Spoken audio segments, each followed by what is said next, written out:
যেই ডিসকাশনটা করতে চাই সেখানে কয়েকটা পার্ট রয়েছে। আজকে সকাল সকাল আপনারা দেখেছেন যে তথ্য সম্প্রচার মন্ত্রণালয় স্ট্রেট কাট বলে দিয়েছে, টাইম আউট করে দিয়েছে ইনফ্যাক্ট, কারণ যেহেতু এখনো ওই টাইমিংটা আসেনি কবে আইপিএল সম্প্রচারিত হবে, তার আগেই আইপিএল কে আউট করে দিয়েছে। বাংলাদেশের কোনো গণমাধ্যমে আইপিএল সংক্রান্ত অনুষ্ঠান কোনো কিছুই প্রচার করা হবে না। এবং এই যে ডিসিশনটা নেওয়া হয়েছে আমার কাছে মনে হয় যে একটা দারুণ সিদ্ধান্ত। বাংলাদেশ ক্রিকেট বোর্ডের সাথে, বাংলাদেশের ক্রিকেটার মুস্তাফিজের সাথে যেই ইনজাস্টিস এনশিওর করেছিল ভারতীয় ক্রিকেট বোর্ড, তাদের দেশের সরকার, কেকেআর, সেটার একটা বড় জবাব ঘটনা ঘটার 48 ঘন্টার মধ্যে বাংলাদেশ সরকার দিতে পেরেছে।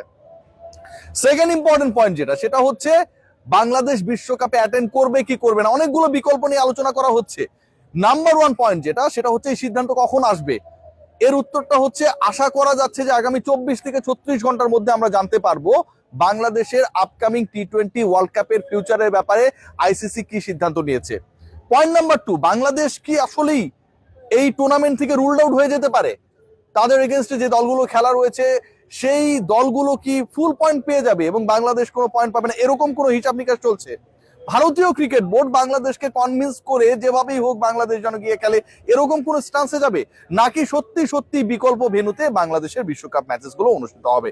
আমি পয়েন্ট নাম্বার 3 নিয়ে একটু বলতে চাই যে ইন্ডিয়ান ক্রিকেট বোর্ড বিসিবি কে কনভিন্স করলো, বিসিবি চলে গেল। এই যে বাংলাদেশ ক্রিকেট বোর্ডের পাঁচাটা টেন্ডেন্সি বা নীতি নিয়ে মোটামুটি আমরা একটু আলোচনা করছি যে এরকমটা ঘটলেও ঘটতে পারে। এটা যদি ঘটে আর বাংলাদেশ ক্রিকেট বোর্ড যদি সেটা মেনে নেয়, এটা তো চাটাচাটি বলতে পারি আমরা, তাই না? বাংলাদেশ ক্রিকেট বোর্ড এটা করবে না। বাংলাদেশ ক্রিকেট বোর্ড এই চাটাচাটির কর্মকাণ্ডে যাবে না এই কারণে যে আমিনুল ইসলাম বুলবুল এবং তার সভাসদের যে তিনি ছাড়া 24 জন পরিচালক রয়েছেন, বাংলাদেশ ক্রিকেট বোর্ডের ইনিশিয়াল যে স্ট্যান্সটা ছিল মুস্তাফিজকে বহিষ্কার করা, বাদ দিয়ে দেওয়ার পরে সেই স্ট্যান্স থেকে হুট করে তারা করা অবস্থানে চলে গেছেন only because of the sports adviser mister Asif Nazrul. Bangladesh সরকারের কড়া অবস্থানের কারণে আমরা যারা বিসিবি কে বাহবা দিচ্ছি, এই বাংলাদেশ ক্রিকেট বোর্ড ওই বাহবাটা পাইতেছে। শুরুর দিকে ক্রিকেট বোর্ডের সিচুয়েশনটা এমন ছিল, ওই সংবাদ সম্মেলনে আমিও ছিলাম, সিলেটের মাটিতেই যেই প্রোগ্রামটা হচ্ছিল আঞ্চলিক ক্রিকেট কাঠামো, আমিনুল ইসলাম বুলবুল এর বাইরে কোনো প্রশ্ন নেবেন না, অথচ সকাল বেলায় বাংলাদেশে রিক্টার স্কেলে 8 মাত্রার একটা ভূমিকম্প হয়ে গেছে, মুস্তাফিজকে বাদ দিয়ে দেওয়া হয়েছে। জোর করেই অনেকটা প্রশ্ন করা হচ্ছিল, তারপরে তিনি উত্তরগুলো দিয়েছেন। সেই ক্রিকেট বোর্ড এতটা, যে ক্রিকেট বোর্ড বাঁকা ছিল সেই ক্রিকেট বোর্ড এরকম সোজা হয়ে গেল কেন হলো?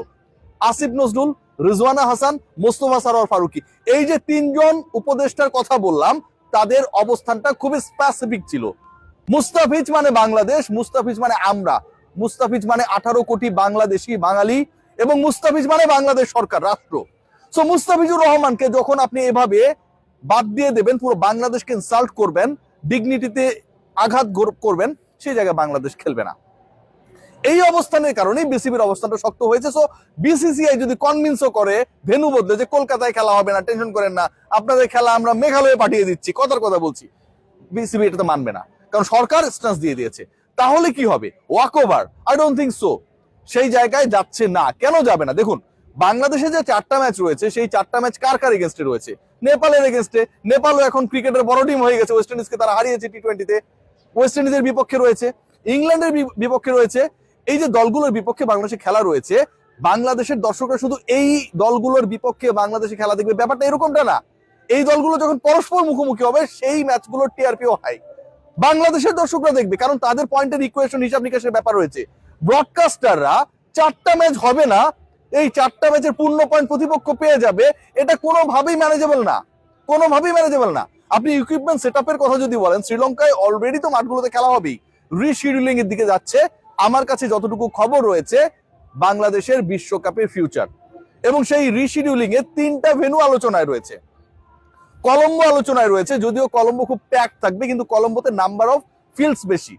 আলোচনায় রয়েছে পাল্লেকেলে, মানে ক্যান্ডির বিখ্যাত সেই স্টেডিয়াম, জঙ্গল কেটে যে স্টেডিয়াম বানানো হয়েছে, এবং আলোচনায় রয়েছে অদ্ভুত শোনালো গল আলোচনায় রয়েছে এ কারণে যে গলে ফ্লাড লাইট ফ্যাসিলিটিস না থাকলেও বাংলাদেশের যে 2টা ডে ম্যাচ রয়েছে, টি-20 ক্রিকেট মানে আপনি 3 hours and 50 minutes 30 minutes এর মধ্যে শেষ করে ফেলতে পারবেন, সেই জায়গায় গলে আসলে বাংলাদেশের ডে ম্যাচেস গুলো খেলানো যায় কি না। পাল্লেকেলে এবং কলম্বোতে অপর 2টা ম্যাচ শিফট যদি করা যায়, ডে ম্যাচেস গুলো যদি গলে খেলানো যায়, তাহলে বাংলাদেশের 4টা ম্যাচের শিডিউল ডান। সিরিয়াসলি এখন পর্যন্ত এরকম একটা সম্ভাব্য পরিকল্পনা নিয়ে আলোচনা চলছে। তার মানে কি দাঁড়াচ্ছে, শ্রীলঙ্কাতে বাংলাদেশের বিশ্বকাপ ম্যাচ সব ঠিক থাকলে হবে, এবং শ্রীলঙ্কার 3টা ভেন্যু আলোচনায় রয়েছে, গল, পাল্লেকেলে এবং কলম্বো। গলে যদি ডে ম্যাচ দেওয়া যায়, অপর 2 ভেন্যুতে অপর 2টা ম্যাচ দিয়ে বাংলাদেশের ইনিশিয়াল শিডিউলটাকে ফুলফিল করার একটা পরিকল্পনা রয়েছে। এখন এটা কবে নাগাদ হবে সেই হওয়া নিয়ে একটা বড় প্রশ্ন। আপনারা সবাই জানেন যে আসলে শনিবার রবিবারে কিছু হিসাব নিকাশ ছিল, আইসিসি সদর দপ্তর খোলা বন্ধ এরকম হিসাব নিকাশ ছিল, এবং এই হিসাব নিকাশ গুলোর কারণেই আসলে ডিলেটা হচ্ছিল। আগামী 24 থেকে 36 ঘন্টার মধ্যে আমরা জানতে পারবো বাংলাদেশের ম্যাচেস গুলো শ্রীলঙ্কার কোন ভেন্যুতে কবে অনুষ্ঠিত হচ্ছে। এই কবে যে বললাম, কবের হিসাবেও কিন্তু আসলে মোটামুটি একটা রিশিডিউলিং হবে, মানে আইসিসির আপকামিং টুর্নামেন্টের পুরো শিডিউলটাই, ফিক্সচারটাই পরিবর্তিত হবে ডিউ টু বাংলাদেশের deny to play in India soil.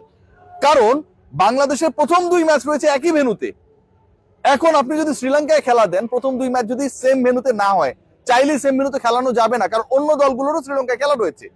সেক্ষেত্রে তো আপনি মাঝখানে একদিন গ্যাপ দিয়ে আরেক ভেন্যুতে নিয়ে গেলে দলকে খেলাতে পারবেন না। তো পুরো বিশ্বকাপের সূচি পরিবর্তিত হচ্ছে, বাংলাদেশে খেলা শ্রীলঙ্কাতে হবে। সম্ভাব্য আলোচনায় রয়েছে গল, কলম্বো এবং ক্যান্ডি, এই 3টা শহরের 3টা ভেন্যু। শেষ পর্যন্ত কি হয় দেখার। তবে ভারতীয় সাংবাদিক সমাজ, তাদের এক্স ক্রিকেটাররা, তারা যে বক্তব্যগুলো দিয়েছে আমার কাছে মনে হয় সেগুলো যথেষ্ট গুরুত্ব বহন করে আইসিসির বাংলাদেশের ফেভারে ডিসিশন নেওয়ার ক্ষেত্রেও। কেউ কেউ এমন কথা বলেছে যে বাংলাদেশ সন্ত্রাসী পাঠায় নাই, ইন্ডিয়াতে বাংলাদেশ কোনো সন্ত্রাসী কার্যক্রম করার জন্য কোনো টিম পাঠায় নাই, যেটার কারণে বাংলাদেশের ক্রিকেটারকে বাদ দিয়ে দিতে হবে। কেউ বলেছে মুস্তাফিজকে তুমি যদি না খেলাও, নীলাটা কেন ভাই, নেওয়ার দরকার তো ছিল না, টিমগুলোকে আগেই বলে দেওয়া হতো।